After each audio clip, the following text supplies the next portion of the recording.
Welcome to Jackie's Literary Corner, and it is time for a 7 on Sunday. So this week's topic, September 10th, is the short book recommendations, basically books under 300 pages, and some of these are cutting it close, but they're under 300 pages, and a lot of them are actually classics. I think I only have maybe one that's a non-classic in this pile. Okay, so let's get started. Let me show you my short books under 300 pages. So the first book is The Secret Garden by Frances Hodgson Burnett, or at least my edition is under 300 pages. It's exactly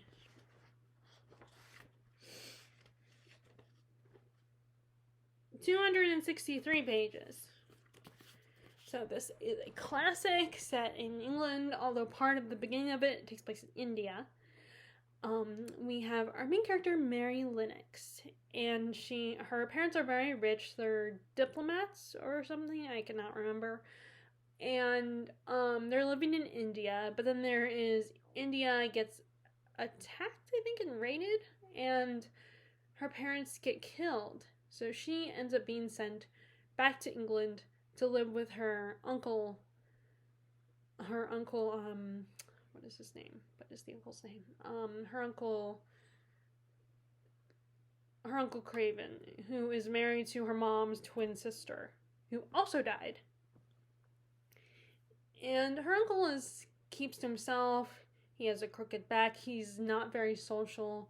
He just avoids the house altogether. So her only companionship is the maid, Martha, and then the housekeeper, Miss,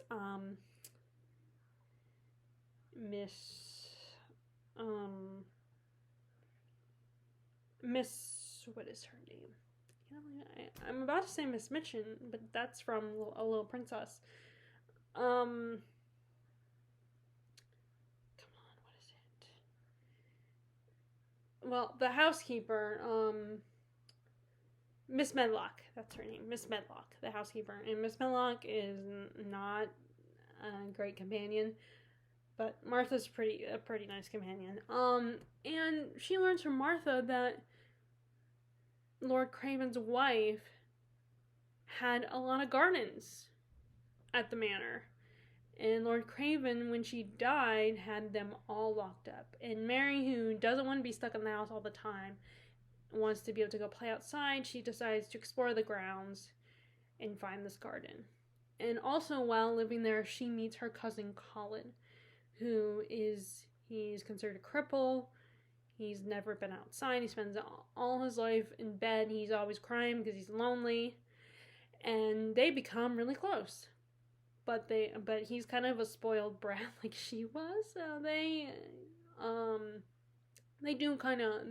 only become friends, they actually pretty understand each other really well. And Mary also meets Martha's brother, Dickon, and becomes friends with him. And he's very good with animals.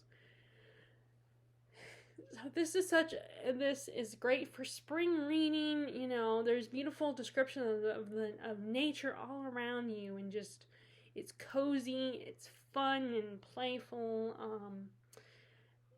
Now, if you get easily annoyed by kid characters, then that might be a problem, because Mary and Colin are very annoying at times, because they're both very bratty. Although I'm always amused by bratty kid characters. I mean, sometimes they're annoying, but other times I find them very amusing and kind of roll my eyes. But it's it's a very touching story. It's a very sweet story. And it's a really great, wholesome tale. So book number 2 is less wholesome, and that is The Picture of Dorian Gray by Oscar Wilde. This is his only novel. The rest of his works are plays and short stories. And this is about a young man, Dorian Gray, who is told that he is really pretty, and this artist, Basil, wants to paint his portrait. And he kind of gets it inside Dorian's head that he will eventually point it him and Henry, I cannot remember Henry's last name, this other gentleman that's friends with Basil, get in his head that, point out to him that he's going to get old and lose his looks, but his portrait will last forever and will always stay beautiful and will show what he used to be.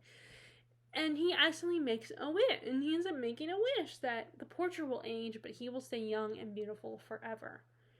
And that is what he gets. And at the cost of showing his true nature.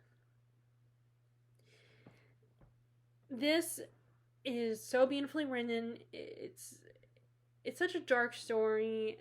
There is a lot of discussion around this novel and the gay undertones in here, because there's clearly a relation. There's clearly some suggestive relationship between Dorian, Basil, and Henry's characters. It's almost a bit of a love triangle, and it's so beautifully written, and there's just something about the story, like, despite its dark content, that is really special and kind of charming. Just, and it is about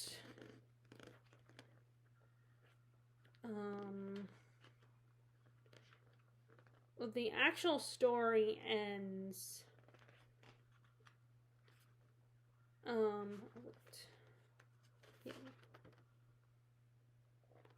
and I'm trying to look for the last.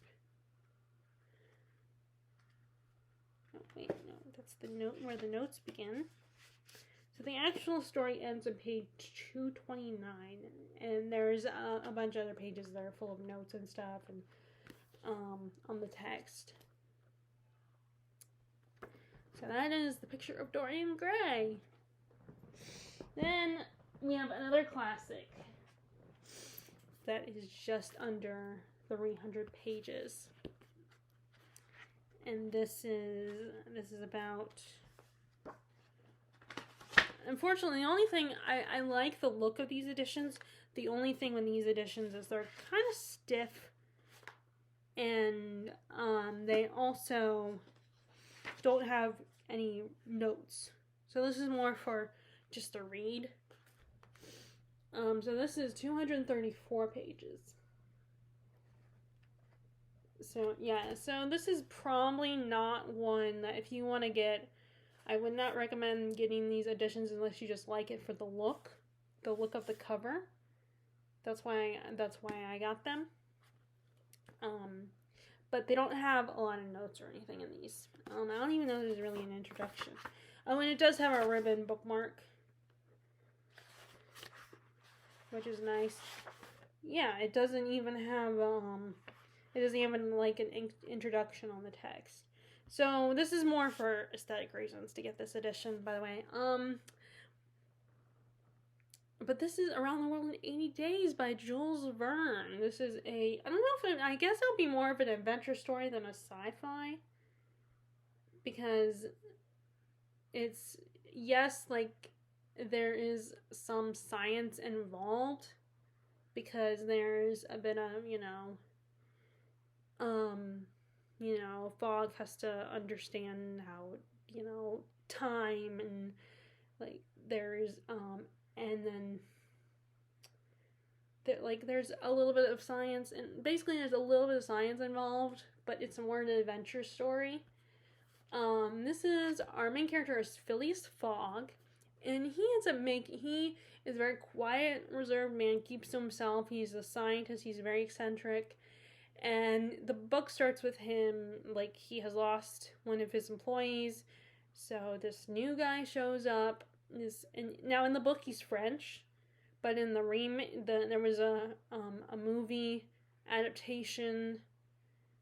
I cannot think of what the actor's name who played Phileas Fogg, but Jackie Chan is in the movie as the servant character, and obviously he's not French. So they definitely changed some things. I don't know how accurate, because it's been a long time since I've seen that adaptation. But anyway, He is part of one club, though, one secret club, and that he goes to every, 1 day a week, and he makes a deal with those members that he can travel around the whole world in 80 days. So him and his servant make that trip, traveling around the world, doing whatever form of transport they can find. Like train, elephants, a boat. Now, what's really annoying is I've seen other versions of this, other editions of this that have an air balloon on them, and there's no air ballooners. Like, well, actually, there might have been. Like, towards the end, there might have been a little bit of an air balloon travel, but it's towards the end. It's not the main form of transportation. So that kind of annoyed me. That it's like, oh, you put an air balloon, but they don't even. I don't think they even. They might not. I can't even remember if they traveled by air balloon at any point or not.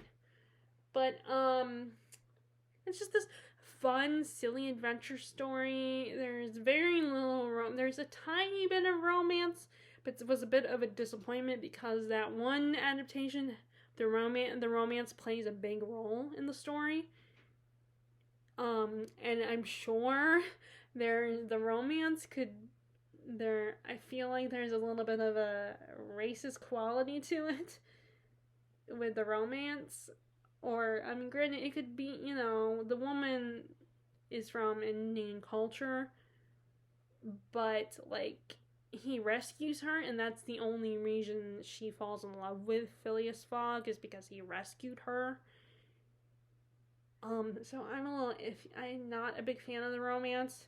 Like I said, I prefer what was in that movie adaptation from years ago. I have to look up that adaptation. I can never remember the main actor's name.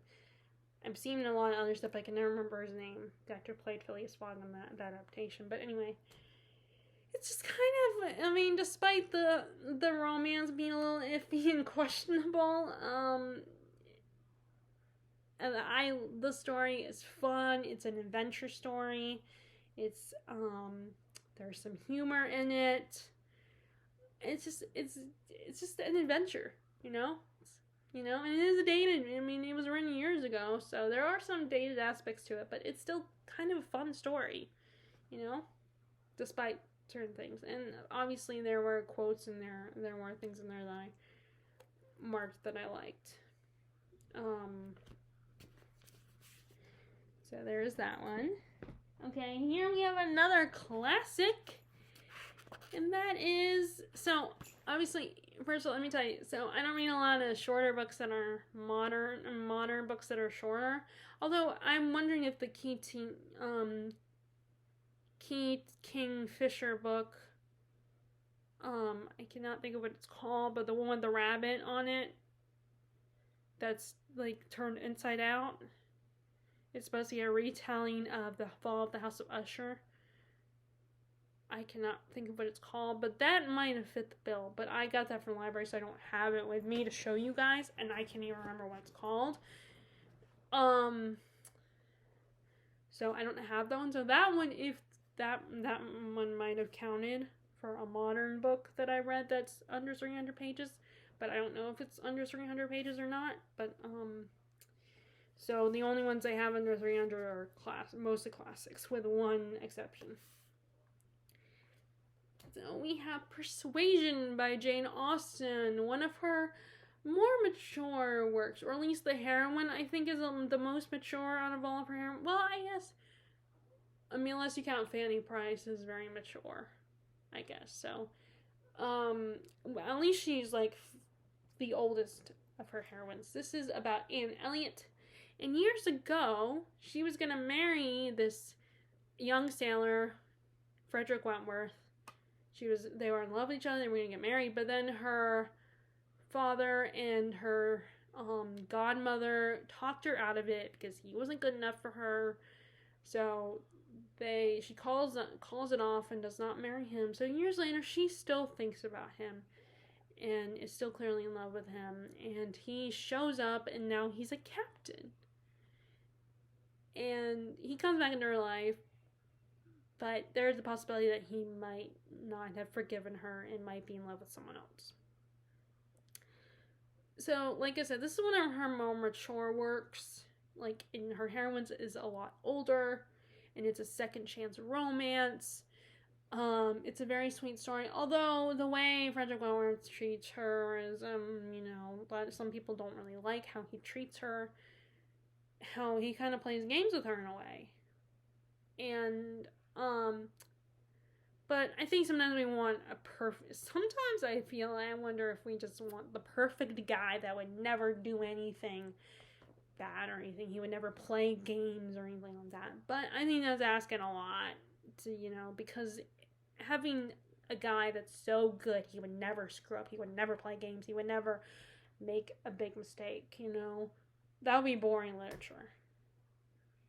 Like, and the protagonists, those protagonists have to learn and grow, then what would be the point? They wouldn't be learning and growing if they didn't have flaws, if they weren't really didn't have some kind of faults to them. And yeah, you maybe didn't have to make the faults so big and extreme, but I mean, still. Of course, that doesn't mean that also doesn't necessarily mean they don't like the character or anything. It's just, with allowing for discussion. But anyway, so this story's kind of grown on me over the years. At first, I didn't like it, but then as I've gotten older and read it like 2 other times, I seem grown to fond of the story and actually caring about the story and realizing that I kind of relate. I mean, not exactly relate to her, but at least relate to her personality, to Anne Elliott's personality, not her situation, because I'm not thinking about marriage. No one's trying to convince me not to marry someone. Or, by today's standards, it's dating, But yeah, at least this edition is, let's see,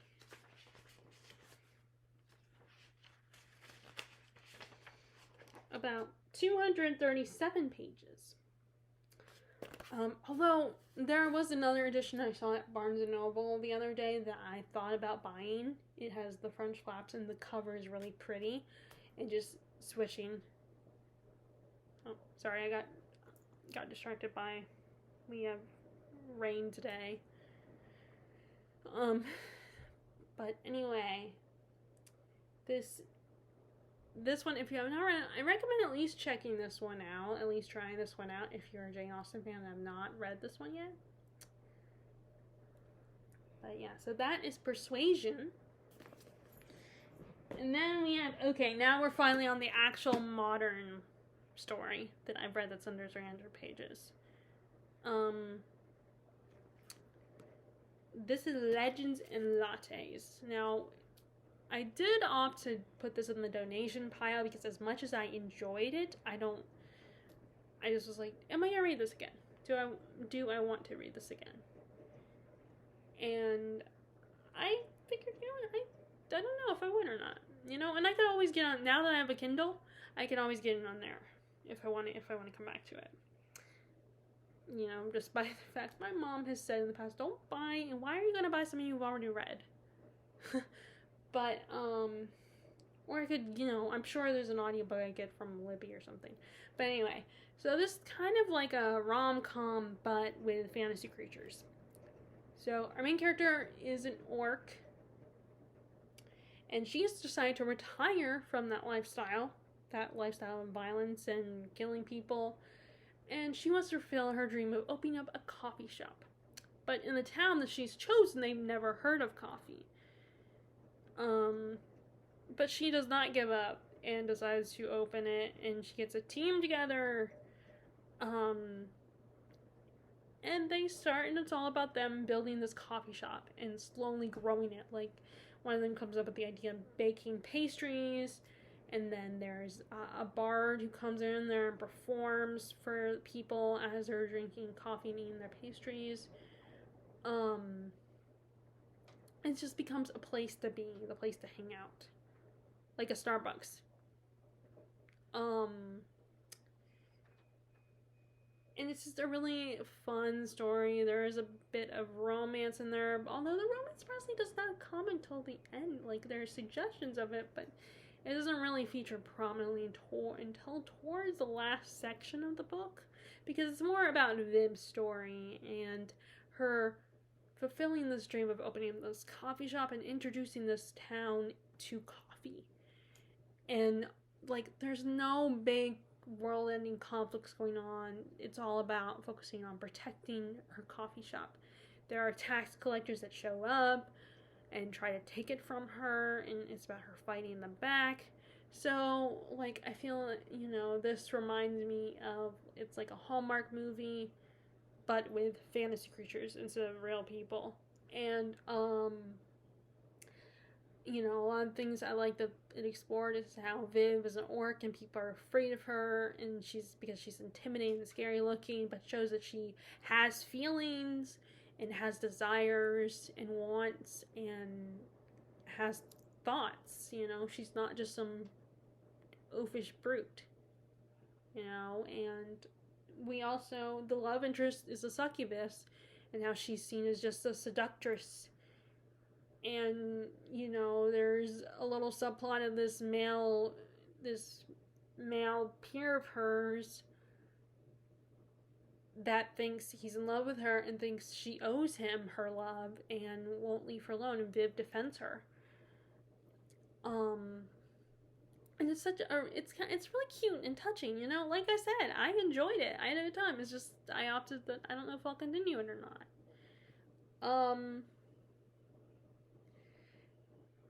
And it's just a really cozy read. Like, it's probably a really great read to read around this time of year, as in fall, as in autumn. Although I read it in winter time, actually. I read it, it was the first book I read in January that I finished. Like, I started out the year with this book. So I started out the year on a very positive note. And this has about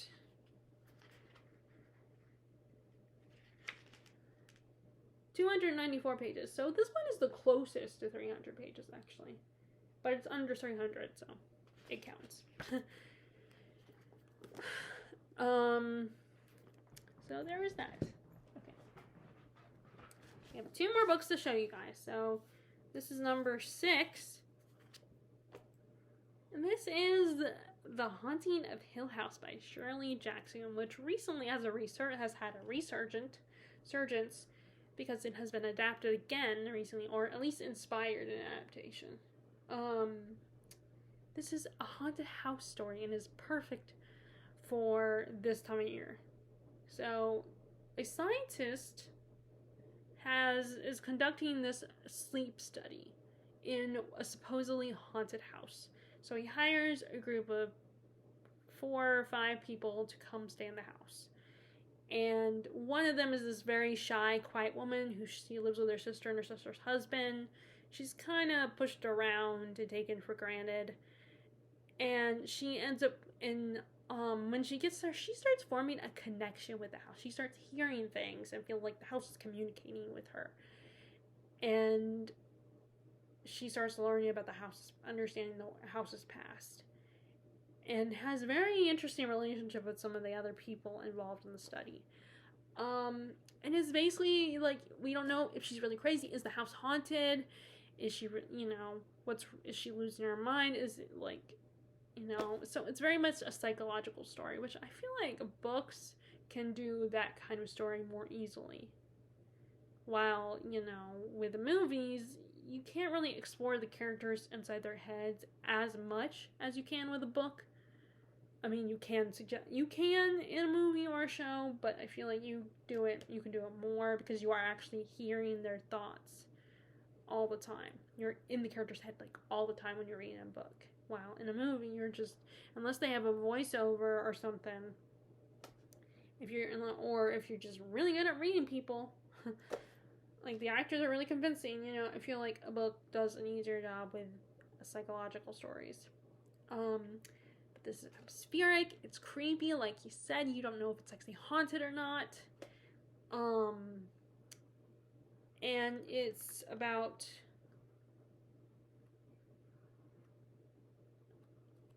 Yeah, oh my god, this is the shortest one. This might be the shortest one. I mean, I don't know how long the last one is. But it's 182 pages. It's not even 200 pages. So yeah, this is perfect for this time of year, for autumn, and it's just creepy and it has great atmosphere, immersive atmosphere, and you know, like I said, I personally love psychological stories over, you know, jump scares. So that is Shirley Jackson's The Haunting of Hill House. And then we're talking about the last book. So the last book on here is one that I actually talked about on my video, books that I think are perfect for summertime. And that is Treasure Island by Robert Louis Stevens. This is 210 pages. This is a pirate story. So our main character is Jim Hawkins. He's this, like, probably like 12 or 13. I can't remember. And him and his mom own this local inn. And a mysterious pirate shows up. He is drunk, he's old and doddery, and he's just a little on the... He's seen as kind of crazy, just a crazy drunk. And he starts talking about the infamous treasure, Captain Flint. And he has the map to the captain's treasure. But he ends up dying. Well, at the end. Staying at the inn. And his mom, who they're not very wealthy, this is their business, but they don't make a lot of money, convinces her son that, you need to take this map and maybe we can find the treasure so we'll be wealthy. And, he, along with a doctor friend, go and secure a crew of the British Navy. But little do they know that a lot of the crew are actually pirates, and they also are looking for Captain Flint's treasure. And they know of the guy who came to the inn, Billy Bones. So Jim, not unbeknownst to him, accompanies pirates on this treasure, and he befriends one of them, not realizing it, the cook, Long John Silver. And so it's an adventure, adventure story, a quest. And it has one of my favorite tropes of the mentor-mentee relationship, like a character who should not be a mentor but becomes a mentor figure, and not just a mentor figure but kind of a father figure to Jim. But he's not exactly the best influence, and it's just fun and crazy and, you know, exciting. And like I said, it's about 210 pages. Oh wait, nope, it's less than that. That's the appendix. That's where the appendix starts. It was even less than that. So actually it's 190 pages. So it's not even 200 pages as far as the reading goes, as far as reading material, because that was the appendix after that. So this is such great fun. Like I said, because it's a adventure story at sea, I feel like it's great for the summertime, but, you know, it's also, you can read it now if you want. But there have been a lot of adaptations. I've never seen the Disney live-action adaptation of this one, the original one. But I love Treasure Planet, which is a sci-fi retelling of Treasure Island, where the main characters are a mixture of aliens and humans, and instead of traveling by sea, they're floating through space to a planet. In fact, Long John Silver is a cyborg. And and that one just has kind of a cozy feel to it, like great for this time, even though it's, you know, like I said, this is a pirate story, feels more like a summer story. I feel like that one you can, you know, enjoy that movie around the autumn time because it has a cozy feel to it. There's other adaptations like the Muppet Treasure Island. That's always fun with Tim Curry as Long John Silver. and all the Muppets. Like Kermit is the captain, and it's a really fun version of the story. Most people love that one, along with their version, the Muppets version of A Christmas Carol. And but the one adaptation that's not technically an adaptation per se, but I think you should check it if you like pirate stories, is Black Sails, which was a show on Starz. So it has a lot more mature content and really delves into the history of pirates. And I say in a way it's like a retelling because it takes the characters, some of the main characters, like Long John Silver, Billy Bones, and even Captain Flint, and explores their origins, who they were, how they ended up where they are in the book. But it also mixes their characters with real life historical pirates. Like, I think Charles Vane was a real pirate.